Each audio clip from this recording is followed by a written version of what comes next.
Génesis, clase 9, audio 2.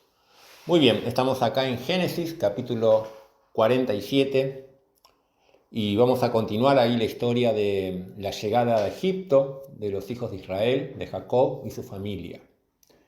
Dice el versículo 1: Vino José y lo hizo saber a Faraón y dijo: Mi padre y mis hermanos, y sus ovejas y sus vacas y todo lo que tienen, ha venido de la tierra de Canaán, y aquí están en la tierra de Gosén. Y de los postreros de sus hermanos tomó 5 varones y los presentó delante de Faraón. Y dijo Faraón a sus hermanos: ¿Cuál es vuestro oficio? Y ellos respondieron a Faraón: Pastores de ovejas son tus siervos, así nosotros como nuestros padres. Dijeron además a Faraón: Para morar en esta tierra hemos venido, porque no hay pasto para las ovejas de tus siervos, pues el hambre es grave en la tierra de Canaán. Por tanto te rogamos ahora que permites que habiten tus siervos en la tierra de Gosén. Entonces Faraón habló a José diciendo: Tu padre y tus hermanos han venido a ti. La tierra de Egipto delante de ti está. En lo mejor de la tierra haz habitar a tu padre y a tus hermanos. Habiten en la tierra de Gosén, y si entiendes que hay entre ellos hombres capaces, ponlos por mayorales del ganado mío. También José introdujo a Jacob su padre y lo presentó delante de Faraón. Y Jacob bendijo a Faraón. Y dijo Faraón a Jacob: ¿Cuántos son los días de los años de tu vida? Y Jacob respondió a Faraón: Los días de los años de mi peregrinación son 130 años. Pocos y malos han sido los días de los años de mi vida, y no han llegado a los días de los años de la vida de mis padres en los días de su peregrinación. Y Jacob bendijo a Faraón y salió de la presencia de Faraón.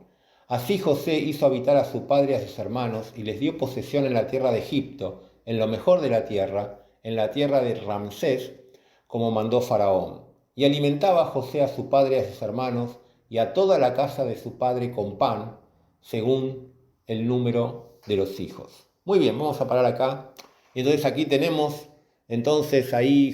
José, más allá de que eso ya se había establecido que iba a ser así, vemos ahí el cuidado y la prudencia de José. José va a presentar delante de Faraón y no va a concretar el plan si Faraón no lo aprobaba, ¿no? Y entonces él va a ir a presentar a su familia de Faraón. Él va a llevar a 5 de sus hermanos, ¿no? Y según como vimos el audio pasado, según las indicaciones de José, cuando el Faraón les pregunta a qué se dedican, ellos van a responder que eran pastores, que se dedicaban al ganado, que ya no había pasto en Canaán, que era grave el hambre, y bueno, y que le rogaban que Faraón les concediese que habitasen allí para poder alimentarse, ¿no? Y entonces Faraón concede, ¿no? Él le dice a José, bueno, que ellos pueden habitar ahí en la tierra de Gosén. Y bueno, y si él considera que había personas capaces que también fueran mayorales o fueran encargados del ganado del faraón. Y en el versículo 7 vemos que no solamente sus hermanos, sino que José va a presentar a Jacob su padre, a Faraón, y vemos 2 veces, ¿no? Que en el versículo 7 y también en el versículo 10 dice que Jacob bendice al faraón, o podríamos traducirlo, él le desea bendiciones de Dios al faraón, ¿no? Y si bien no es muy extenso el pasaje, creemos que fue bastante la impresión ahí que produjo en el faraón la presencia y la persona de Jacob, ¿no? El faraón le pregunta acerca de su edad, y la respuesta de Jacob, ¿no? 130 años, y él dice que son pocos y malos comparados con los años de la vida de sus padres. Bueno, sí, Abraham vivió 175 años, Isaac vivió 180 años, ¿no? Y ahí hasta ese momento tenía 130 Jacob, y todavía le quedaban 17 años de vida, que iba a vivir ahí en la tierra de Egipto, Jacob, ¿no? Y vemos, ¿no?, como aún en ese tiempo todavía se preservaba la longevidad Por supuesto, ya desde el principio de Génesis vimos cómo eso fue bajando paulatinamente, ¿no? De generación en generación después del diluvio. Bien, entonces dice que ahí habitaron, ¿no? en la tierra, una tierra que era muy buena, ¿no? Pero claro, bueno, ellos decían, bueno, van a alimentar el ganado, pero no había pastos, o sea, había hambre. Pero dice que entonces José alimentaba a su padre y a sus hermanos y atorra a la casa de su padre con pan, ¿no? Y vemos ahí la mano de Dios a través de José en la vida de Jacob y de su familia, ¿no? Y cómo Dios iba a preservar a su pueblo. Entonces, bueno, vemos aquí la prudencia de este hombre, de José.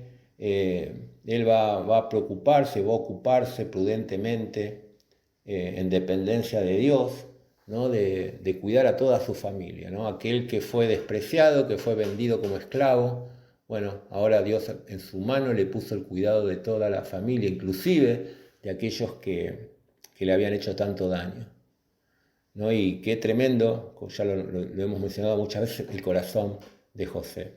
Y aquí en el siguiente párrafo vamos a ver cómo algo que ya venimos viendo y notando, ¿no? en José, desde que fue ahí vindicado y puesto por el segundo de Faraón, ¿no? Cómo era su prudencia y los dones que Dios le había dado en cuanto a su capacidad, ¿no? Para administrar esa situación de crisis en todo el país.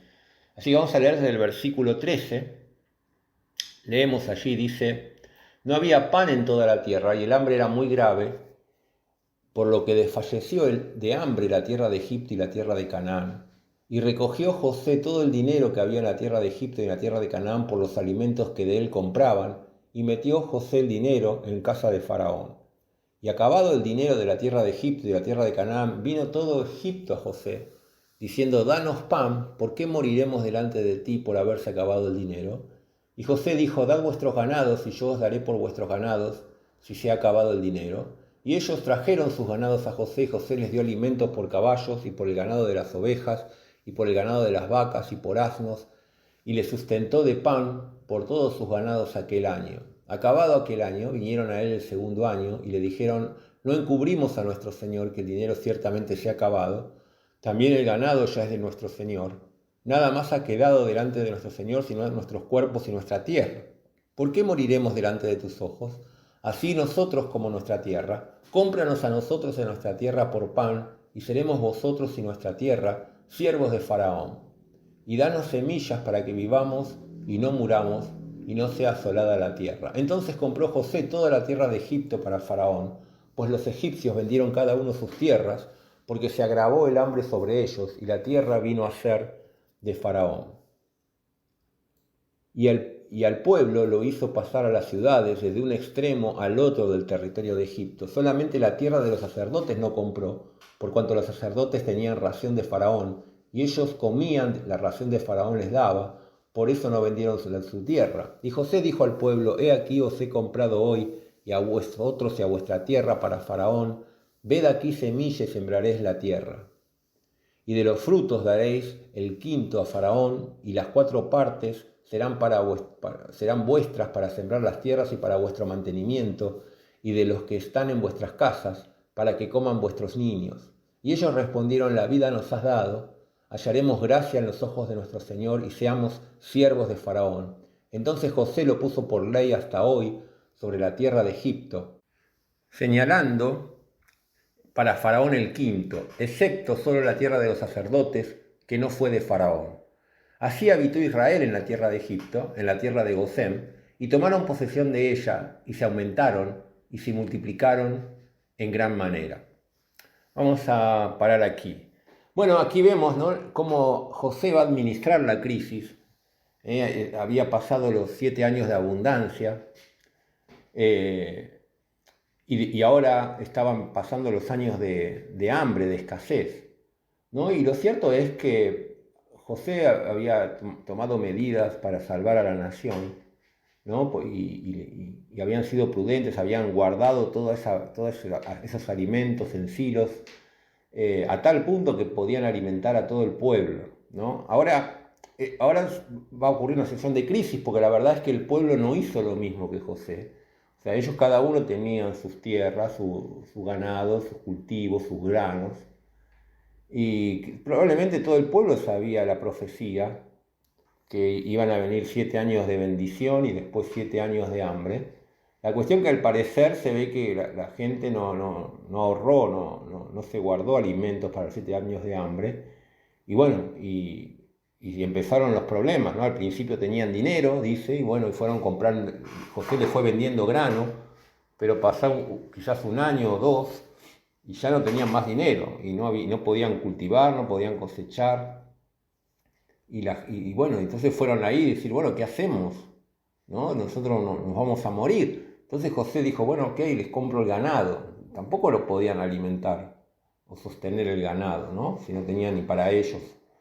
Pero bueno, ahí entonces todo ese año el pueblo subsiste porque vende sus ganados.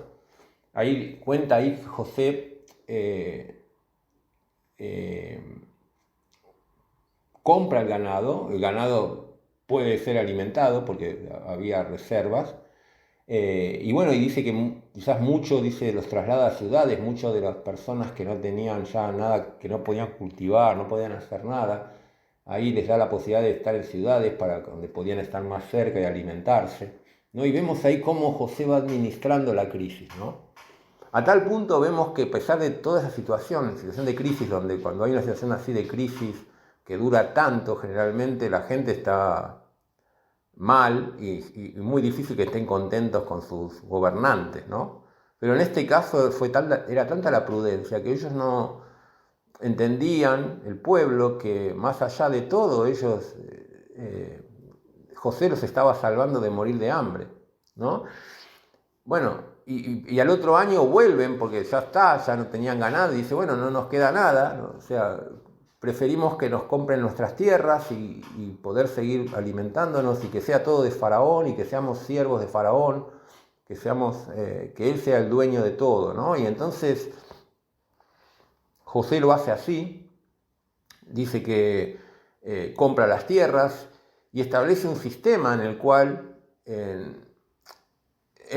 finalmente ellos no es que ellos tenían que ir de la tierra que habían tenido, se iban a quedar allí, todo iba a seguir igual, solo que ahora el título de propiedad de la tierra era de Faraón, ellos iban a seguir viviendo en esa tierra, iban a seguir cultivando cuando pasara el hambre, pero bueno, ahora iban a tener que pagar un quinto, un 20% a Faraón de los frutos de la tierra.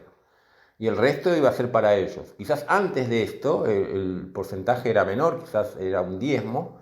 O sea que en realidad lo que aumentó fue la cuota que, en la práctica, ¿no? Lo que aumentó para ellos fue la cuota de lo que tenían que pagar al faraón. Pero la verdad es que para ellos, entre la vida y la muerte, se dice, nos has dado la vida, ¿no? Así todos estaban agradecidos. Y los únicos que no tuvieron que hacer eso fueron los sacerdotes, porque ellos de todos modos eran sostenidos, entonces bueno, no tenían problema, no les faltaba comida, porque Faraón les daba la comida y no tuvieron que vender sus tierras. Pero bueno, todo lo que aquí vemos es la prudencia, ¿no? La inteligencia de José y la forma en que Dios utilizó eso y cómo fue José fiel al Faraón, o sea, y ese sistema que quedó, en el cual Faraón quedó al final dueño de casi toda la tierra, bueno, se mantuvo a partir de ese momento hasta por muchos siglos, ¿no? Y fue siempre así después, ¿no? Toda la tierra era del Faraón. Y la gente, bueno, vivía en la tierra, pero en realidad era de Faraón y ellos tenían que ahí dar una parte de los frutos al Faraón, ¿no? Pero bueno, ahí como que la palabra nos está mostrando que esto comenzó en esa situación de crisis administrada por José, ¿no? Entonces vemos ahí cómo Dios va a utilizarlo a José y cómo él va a ser como, igual que lo había sido, ¿no? Con Potifar y después con el carcelero. Él va a ser una bendición para sus amos, ¿no? Y él, o sea, la figura de Faraón y las riquezas de Faraón, el poder de Faraón se va a ver aumentado mucho por todo lo que, por haber puesto a José como su segundo, ¿no? Como también le había pasado a Potifar y al mismo carcelero, al capitán de la guardia. ¿no? Y qué bueno, ¿no? Cuando uno es fiel a Dios, no solamente es una bendición para sí mismo, sino es una bendición para las personas que, que, que, que, que, que les da trabajo, aunque ellos no sean del Señor, la bendición se extiende a otros, ¿no? Y también eso es un testimonio de Dios, un testimonio de la prudencia de Dios. Faraón en su momento había dicho, ¿quién como este hombre en quien habita el Espíritu de Dios? ¿No? Y bueno, fue sabio Faraón en tomar aquella decisión y lo estaba, de alguna manera, lo estaba disfrutando, ¿no? Ojalá que podamos vos y yo también ser fieles y ser de bendición a las personas que nos rodean, ¿no? De influencia espiritual como fue José y aún ser diligentes y eficaces en nuestras tareas, de modo que todos sean bendecidos por nuestro trabajo. Muy bien, vamos a continuar entonces en el próximo audio.